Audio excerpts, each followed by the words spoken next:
آج کی اس گہری گفتگو اور تفصیلی جائزے میں ہم ایک ایسی شخصیت کے فن اور ان کی سوچ پر بات کرنے والے ہیں جنہوں نے خاموشی سے صحیح لیکن انتہائی مضبوطی کے ساتھ اردو ادب میں ایک نئی تاریخ رقم کی۔ جی بالکل، اور یہ تاریخ کوئی معمولی تاریخ نہیں ہے۔ بالکل نہیں۔ آج ہمارے اس تفصیلی جائزے کا موضوع ہے جدید اردو غزل کی پہلی اور انتہائی باوقار خاتون آواز یعنی ادا جعفری کی شاعری، اور ان کے کام کا ہم ایک تنقیدی جائزہ لیں گے۔ اور اس کے لیے ہمارے پاس جو ماخذات موجود ہیں وہ دراصل ان کی غزلیات کے تفصیلی اور تنقیدی نوٹس ہیں۔ صحیح۔ اور اس ساری گفتگو کا جو بنیادی مشن ہے وہ یہ کھوج لگانا ہے کہ آخر کیسے ایک شاعرہ نے کلاسیکی غزل کی ان سخت روایات کو اور جدید نسائی شعور کو ایک ہی دھاگے میں پرو دیا۔ یہ واقعی بہت کمال کی بات ہے، کیونکہ غزل کی صنف ہمیشہ سے بہت روایتی رہی ہے۔ بالکل۔ اور کیسے انہوں نے داخلی کرب، زندگی کی گہری تنہائی اور خودداری جیسے موضوعات کو اتنی خوبصورتی سے اپنی شاعری کا حصہ بنایا کہ وہ آج کی اس تیز رفتار مشینی زندگی میں بھی سیدھا دل پر اثر کرتے ہیں۔ دیکھیں، ادا جعفری کی شاعری کو سمجھنے کے لیے یہ بہت ضروری ہے کہ ہم اسے محض الفاظ کے چناؤ یا ردیف قافیے کے جادوگری تک محدود نہ رکھیں۔ یعنی اس سے کچھ بڑھ کر ہے۔ بہت کچھ بڑھ کر ہے۔ ان کا کلام دراصل انسانی محرومیوں، جذباتی شکست و ریخت اور انتہائی ناموافق حالات کے سامنے پوری خودداری کے ساتھ کھڑے رہنے کا ایک نفسیاتی مطالعہ ہے۔ کیا بات ہے! جی، ان کی غزلوں کا مطالعہ ہمیں یہ بتاتا ہے کہ بیرونی دنیا کے طوفانوں کا مقابلہ انسان اپنے اندر کی خاموش لیکن ایک غیر متزلزل مضبوطی سے کس طرح کر سکتا ہے، اور یہ بیانیہ ان کی پوری شاعری میں ایک تسلسل کے ساتھ نظر آتا ہے۔ تو چلیں اس بات کی تہ تک پہنچتے ہیں۔ سب سے پہلے تو اس تاریخی پس منظر کو سمجھنا ضروری ہے جس میں ادا جعفری کا ظہور ایک اتنی توانا آواز کے طور پر ہوا۔ بالکل، تاریخ کو سمجھے بغیر ہم ان کے کام کی اہمیت کا اندازہ نہیں لگا سکتے۔ ان کا اصل نام عزیز جہاں تھا اور ان کی پیدائش 22 اگست 1924 کو بدایوں میں ہوئی۔ یہ تو ہم سب جانتے ہیں کہ یہ وہ دور تھا جب برِ صغیر بے پناہ سیاسی اور سماجی تبدیلیوں سے گزر رہا تھا۔ جی، اور پھر قیام پاکستان کے بعد انہوں نے کراچی میں مستقل رہائش اختیار کر لی تھی۔ ہاں، لیکن اس سارے سفر میں جو بات مجھے سب سے زیادہ حیران کرتی ہے وہ یہ کہ انہوں نے بہت کم عمری میں ہی غزل جیسی صنف میں اپنا ایک الگ اور مستحکم مقام بنا لیا تھا۔ میرا مطلب ہے غزل کو صدیوں سے روایتی طور پر مردانہ جذبات اور ان کی ہی انداز بیان کا ذریعہ سمجھا جاتا تھا۔ ایسا ہی ہے، اور اس صنف میں ایک خاتون کا آنا، اور وہ بھی اپنی شرائط پر، یہ ایک بہت بڑی ثقافتی اور ادبی جست تھی۔ بالکل، یہ کوئی معمولی بات نہیں تھی۔ اور یہی نقطہ ان کی ادبی شناخت کو سمجھنے کے لیے کلیدی حیثیت رکھتا ہے۔ اسی جرات کی بنیاد پر انہیں جدید اردو غزل میں نسائی شعور کی اولین اور نمائندہ آواز تسلیم کیا جاتا ہے۔ کیونکہ ان سے پہلے خواتین کی شاعری کچھ مختلف تھی۔ جی بالکل، ان سے پہلے خواتین کی شاعری عموماً نظم تک محدود تھی، یا پھر اس میں گھریلو قسم کے محدود موضوعات نظر آتے تھے۔ ادا جعفری نے غزل کے اس مردانہ لہجے میں دراڑ ڈالی۔ لیکن بغاوت کا شور مچائے بغیر۔ بالکل درست کہا آپ نے، بغاوت کا شور مچائے بغیر۔ انہوں نے خواتین کے داخلی جذبات، ان کی مخصوص تنہائی اور ان کے دکھوں کو ایک ایسی زبان دی جو بے وقت کلاسیکی بھی تھی اور جدید بھی۔ اور اگر ہم ان کے اہم شعری مجموعوں پر نظر ڈالیں، جیسے ساز سخن ہو گیا یا شہر درد اور حرف شناسائی، تو یہ ارتقاء ان میں بہت صاف دکھائی دیتا ہے۔ اور ان کا یہ تخلیقی سفر 2015 میں ان کی وفات تک یوں ہی ایک شاندار تسلسل کے ساتھ جاری رہا۔ اور اسی وجہ سے انہیں صدارتی تمغہ برائے حسن کارکردگی کے علاوہ بے شمار ادبی اعزازات سے بھی نوازا گیا۔ لیکن ایک چیز جس پر میں بات کرنا چاہ رہی تھی وہ ہے ان کی زبان کی سادگی۔ جی فرمائیں۔ ادا جعفری کے ہاں یہ دکھ اور بے پناہ تنہائی کا اظہار اتنی شفاف زبان میں ملتا ہے کہ حیرت ہوتی ہے، جیسے کوئی روزمرہ کی گفتگو میں زندگی کا سب سے بڑا سچ کہہ دے۔ یہ ان کی بہت بڑی خوبی ہے، اور اس سادگی کے پیچھے دراصل ان کی علامت نگاری کی بے پناہ طاقت چھپی ہوئی ہے۔ وہ کیسے؟ ذرا اس کی وضاحت کریں۔ دیکھیں، وہ روایتی علامتوں کا انتخاب کرتی ہیں، جیسے ہوا، چراغ، قافلہ، صبا یا گل، یہ وہ الفاظ ہیں جو ہر قاری کے لیے مانوس ہیں۔ ہاں، یہ تو غزل کے بہت عام استعارے ہیں۔ بالکل، لیکن جب یہ علامتیں ان کے کلام کے مخصوص سیاق و سباق میں آتی ہیں نا، تو ان کا مفہوم یکسر بدل جاتا ہے۔ وہ ان عام فہم الفاظ کو انسانی نفسیات کی پیچیدہ ترین تہوں کو بیان کرنے کے لیے استعمال کرتی ہیں۔ اوہ، یہاں آ کر بات واقعی بہت دلچسپ ہو جاتی ہے۔ جی بالکل۔ چلیں پھر ان کی پہلی غزل کے اشعار کی طرف چلتے ہیں، جن کا آج کے اس جائزے میں تفصیلی ذکر موجود ہے۔ ایک شعر نے مجھے خاصا سوچنے پر مجبور کیا ہے، میں سناتی ہوں۔ ضرور۔ شعر کچھ یوں ہے کہ اب کے صبا کی نرم مزاجی کو کیا ہوا، تازے شگوفے ہواؤں میں بکھرے پڑے ہیں۔ بہت گہرا شعر ہے۔ اگر ہم اس منظر کو دیکھیں تو صبا یعنی وہ صبح کی نرم اور لطیف ہوا جس کا کام کلیوں کو کھلانا ہوتا ہے، وہ اچانک اتنی وحشی اور سخت ہو گئی ہے کہ اس نے تازے شگوفوں کو بے دردی سے بکھیر کر رکھ دیا ہے۔ یہ محض ایک قدرتی منظر نہیں لگتا مجھے۔ آپ بالکل ٹھیک کہہ رہی ہیں۔ اس شعر کی سب سے بڑی فنی خوبی وہ طریقہ ہے جس سے انہوں نے غزل میں صبا اور خوشبو کی تجسیم، یعنی جسے ہم انگریزی میں پرسونیفیکیشن کہتے ہیں، اس کا استعمال کیا ہے۔ یہاں جو بات سب سے زیادہ حیران کن ہے وہ یہ ہے کہ انہوں نے غزل میں ایک اور جگہ خوشبو کی سسکیاں جیسی ترکیب استعمال کی ہے۔ جب ہم ہوا کے بدلتے ہوئے مزاج اور خوشبو کی سسکیوں کو ایک ساتھ رکھ کر دیکھتے ہیں تو یہ انسانی وجود کی نزاکت کا ایک جیتا جاگتا احساس بن جاتا ہے۔ یعنی اس کا مطلب یہ ہوا کہ یہ تازہ شگوفے دراصل انسان کی وہ نئی امیدیں یا شاید وہ نرم جذبات اور رشتے ہیں جو ابھی پنپ رہے تھے۔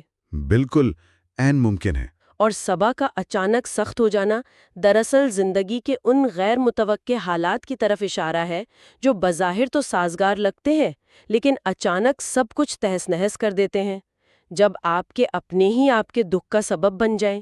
اندر کی امیدیں بالکل ایسے ہی بکھرتی ہیں جیسے تیز ہوا میں نازک پھول۔ جی، یہی اس شعر کا مرکزی خیال ہے۔ یہ اس صدمے کی عکاسی ہے جب پناہگاہی مقتل بن جائے۔ انسان کو یہ احساس ہوتا ہے کہ جن سے نرمی کی توقع تھی وہی سختی پر اتر آئیں۔ یہ زندگی کے جبر کی طرف ایک تکلیف دہ اشارہ ہے۔ اور اس بے بسی کے فوراً بعد اسی غزل کا جو اگلا شعر ہمارے نوٹس میں ہے وہ انسانی نفسیات کے ایک بالکل مختلف رویے کو پیش کرتا ہے۔ کون سا شعر بھلا؟ وہ جو کہتا ہے مقدور بھر جو راہ کا پتھر بنے رہے وہ لوگ یاد آتے ہیں اکثر دعاؤں میں۔ کیا کمال کا شعر ہے۔ سچ کہوں تو یہ قدرے حیران کن ہے۔ میرا مطلب ہے یہ ایک بہت بڑا دعویٰ ہے۔ عام انسانی فطرت تو یہ ہے کہ جو آپ کی راہ میں رکاوٹ بنے انسان اس سے نفرت کرتا ہے یا اسے بھلا دینا چاہتا ہے۔ ان لوگوں کو دعاؤں میں یاد رکھنا کیا یہ محض ایک شاعرانہ مبالغہ نہیں ہے؟ بظاہر تو یہ واقعی ایک غیر فطری اور مبالغہ آمیز رویہ محسوس ہوتا ہے، لیکن اگر ہم اس کی نفسیاتی گہرائی میں جائیں تو یہ انسانی ظرف کی معراج ہے۔ یہ ایک بہت بڑی روحانی فتح کا اعلان ہے۔ روحانی فتح وہ کیسے؟ دیکھیں، جب انسان زندگی کی مسلسل جدوجہد اور تلخ ترین تجربات کی بھٹی سے گزرتا ہے نا، تو اس کے اندر سے کینہ اور انتقام کی آگ بجھ جاتی ہے۔ یہ شعر بتاتا ہے کہ وہ لوگ جنہوں نے راستے مسدود کیے، دراصل وہی اس شخص کی اندرونی طاقت کو بیدار کرنے کا سبب بنے۔ اچھا، یعنی ان کی وجہ سے وہ اپنے اصل مقام تک پہنچا۔ بالکل۔ اس لیے نفرت کے بجائے شکر گزاری کا جذبہ پیدا ہو جانا دراصل خود کو ان منفی جذبوں کے بوجھ سے مکمل طور پر آزاد کر لینے کا نام ہے۔ واہ، یہ تشریح تو اس شعر کا پورا منظرنامہ ہی بدل دیتی ہے۔ یعنی یہ معاف کرنا کسی کمزوری کی وجہ سے نہیں ہے بلکہ اس بلند مقام پر پہنچ جانے کا نتیجہ ہے جہاں نیچے کھڑے لوگوں کی سازشیں بے معنی لگتی ہیں۔ جی بالکل، اور اسی روحانی بلندی اور باطنی سفر کا ذکر ان کے اس شعر میں بھی ملتا ہے، جہاں وہ خلاؤں اور مسافروں کی بات کرتی ہیں۔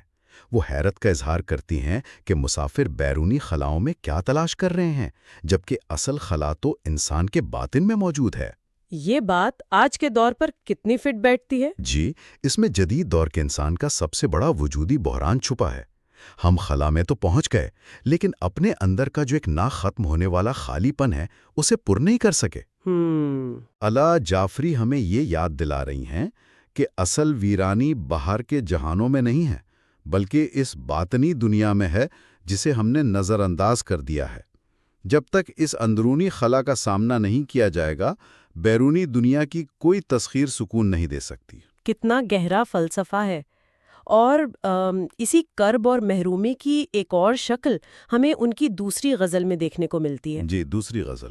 یہ غزل انتظار اور محرومی کی ایسی تصویر کشی کرتی ہے جو سیدھی دل پر جا کر لگتی ہے۔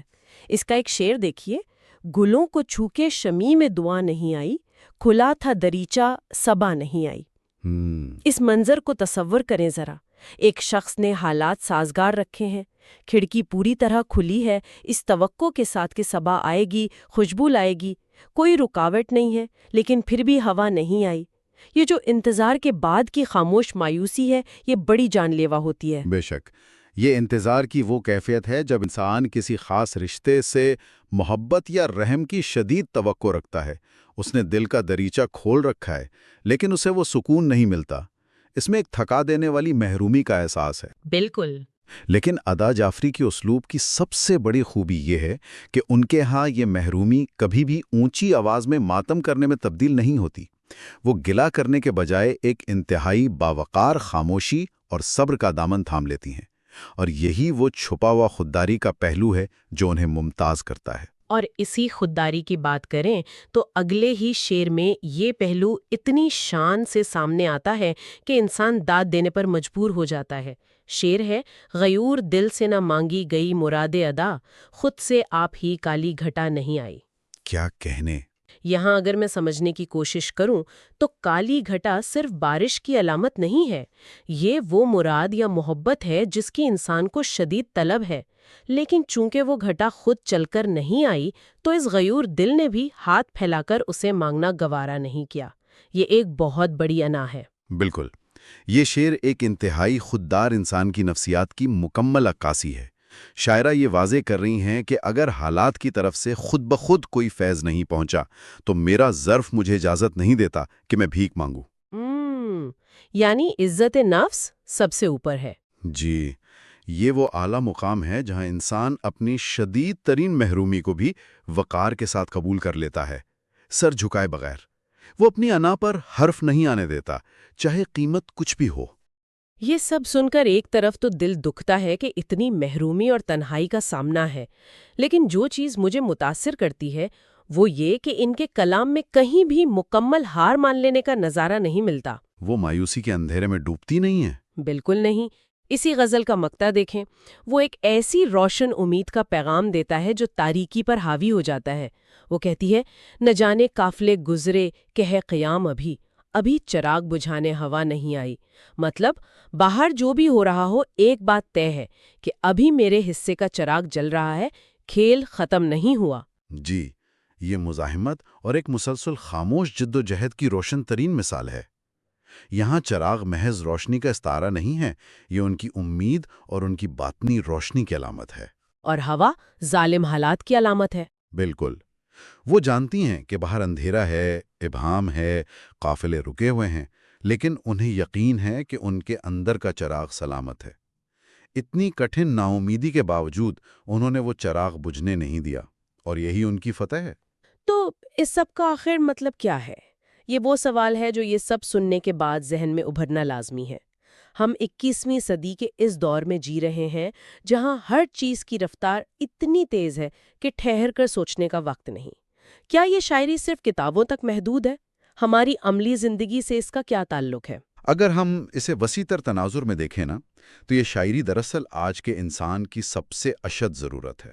وہ کیسے؟ ہم ٹیکنیکلی طور پر جتنی مرضی ترقی کر لیں، انسانی جذبات، اس کے دکھ، اس کی تنہائی تو وہی ہے نا جو صدیوں پہلے تھی۔ ادا جعفری ہمیں زندگی کی ناپائیداری کا سبق دیتی ہیں۔ جیسے ان کا ایک مصرع ہے، دھوپ چھاؤں میں ذکر وفا نہیں ہے۔ یعنی کڑے وقت میں رشتے ساتھ چھوڑ جاتے ہیں۔ بالکل، حالات کسی بھی وقت بدل سکتے ہیں، نرم ہوا طوفان بن سکتی ہے، لیکن یہ شاعری سکھاتی ہے کہ انسان کا اپنا باطنی وقار اور اس کے اندر کا چراغ بیرونی دنیا کے کسی بھی طوفان سے کہیں زیادہ طاقتور ہوتا ہے۔ یہ تو ایک نہایت اہم زاویہ ہے۔ اس سے تو یہ ثابت ہوتا ہے کہ یہ علم واقعی صرف محققین کی جاگیر نہیں ہے، یہ ہر اس انسان کی کہانی ہے جو روزمرہ کی مشکلات کا سامنا کر رہا ہے۔ 100% درست۔ وہ انسان جو دفتر کی سیاست سے پریشان ہے، رشتوں کی الجھنوں کا شکار ہے، جسے دھوکے مل رہے ہیں یا جو اس ڈیجیٹل دور کے شور میں اپنے اندر کے سکون کو تلاش کر رہا ہے۔ جب دنیا آپ کے خلاف ہو تو ادا جعفری کا رویہ ایک ڈھال بن سکتا ہے۔ بالکل ایسا ہی ہے۔ یہ کلام ہمیں اپنے اندر کی اس سوئی ہوئی طاقت سے جوڑتا ہے۔ یہ بتاتا ہے کہ محروم رہ جانے کا مطلب ہرگز ہار جانا نہیں ہے۔ جب دل غیور ہو تو آپ ایک فاتح کی طرح سر اٹھا کر کھڑے ہو سکتے ہیں۔ یہ وہ نفسیاتی دفاع ہے جو ہمیں جدید دور کی سب سے بڑی بیماریوں جیسے ڈپریشن اور مایوسی سے بچاتا ہے۔ یہ یقین دلاتا ہے کہ جب تک آپ کے اندر کا چراغ روشن ہے، باہر کی کوئی بھی کالی گھٹا آپ کو حتمی شکست نہیں دے سکتی۔ کیا شاندار بات کی آپ نے۔